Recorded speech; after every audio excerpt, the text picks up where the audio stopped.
இந்த உலகத்திலே குழப்பத்தை ஏற்படுத்துவதும் உலகத்தில் இருக்கக்கூடிய விஷயத்தை ஆசைப்பட வைப்பதும் சைத்தான வேலை. மறுமையும் மகத்தான நாளை பறித்து சொல்வது வானவர்களுடைய வேலை. அல்லாஹ் தஆலா குர்ஆன்ல சொல்லும்போது பஞ்சத்தையும் வறட்சியையும் காட்டி சைத்தான் உங்களுக்கு பயத்தை ஏற்படுத்துகிறான். அல்லாஹ் தஆலா ஆகிரத்தை சொல்லி ஞாபகப்படுத்துகிறான். இந்த உலகம் அல்ல வாழ்க்கை, மறுமைதான் வாழ்க்கை என்று அல்லாஹ் தஆலா சொல்லிக்கிட்டே இருக்கிறான். குர்ஆனை படிச்சீங்கன்னா உங்களுக்கு அந்த பயபக்தி ஏற்படும். உணர்வுபூர்வமாக வாசிக்கிற போது மறுமைக்காகத்தான் வாழ்க்கை, இந்த உலகம் அல்ல வாழ்க்கைங்கிறது உங்களுக்கு உணர்வு ரீதியாக ஏற்படும்.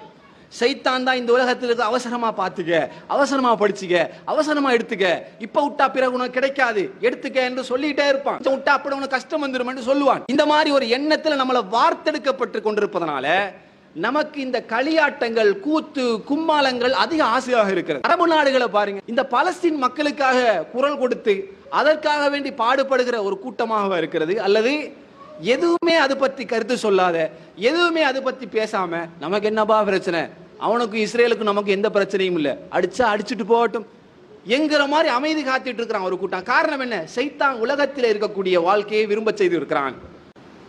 ஈஷா ஃபவுண்டேஷன் என்று சொல்லி யோகா மையம் ஒன்று வச்சு நடத்துறான். இந்தியாவை சார்ந்த ஒருவர்.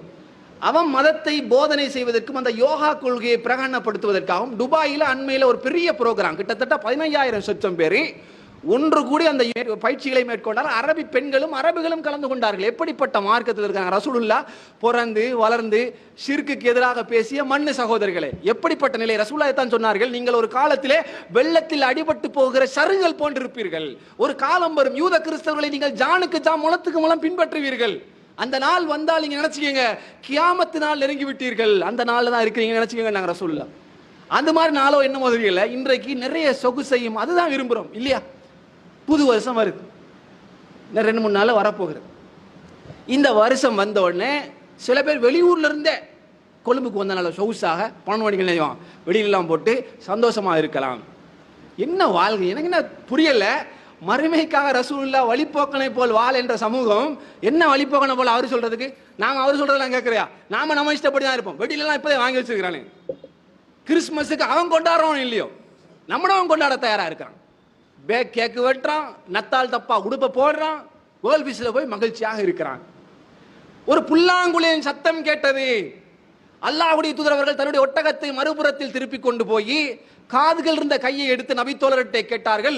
அல்லாஹ்வுடைய தூதர் கேட்கிறார்கள், அந்த புல்லாங்குழல் சத்தம் இப்போதும் கேட்கிறதா?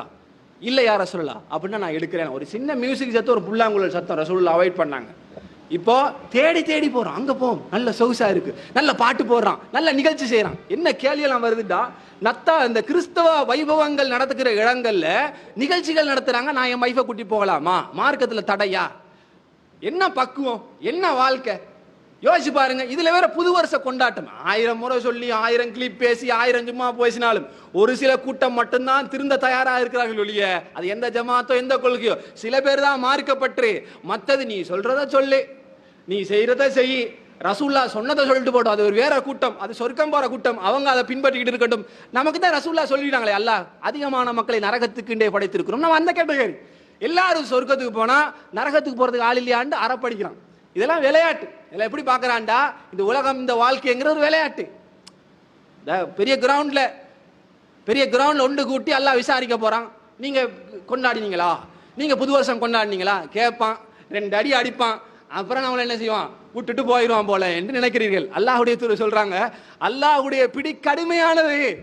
என் தூதர் சொல்லி எத்தனை போராட்டம், இப்ப சொன்ன வரலாறுகளை பாரு, எத்தனை போராட்டம். எதுக்கு சொல்றான்? நீங்க பார்த்துட்டு படிச்சுட்டு மூடுங்கிறதுக்கா? இதெல்லாம் சொல்லி இருக்கிறேன். இதெல்லாம் நான் சொன்னது எதுக்கு? உன்னை நான் விசாரிப்பேன். அலம் யாத்திக்கும் ருசுலும் மின்கும் யத்லூன அலைக்கும் ஆயாத். என்னுடைய தூதர்கள் உங்களிடத்தில் வரலையா? எச்சரிக்கை செய்யவில்லையா? அல்லாஹ் நரகவாதிகள்ட்ட கேட்பான், காலுபலா கதிஜா வந்தார்கள், நாங்கள் கவனமற்று இருந்து விட்டோம். அதே பதிலை சொல்லுவான் ஈமான் இல்லாதவன்.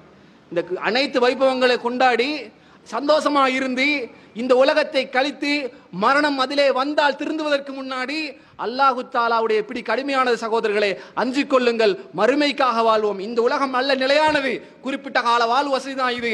தௌபா செய்வோம், பாவ மன்னிப்புக்கும், இறைவனை அடைவோம். எல்லாம் வல்ல இறைவன் அப்படிப்பட்ட ஒரு வாழ்க்கைக்கு எனக்கும் உங்களுக்கும் வாய்ப்பை தந்தல் புரிவானாக.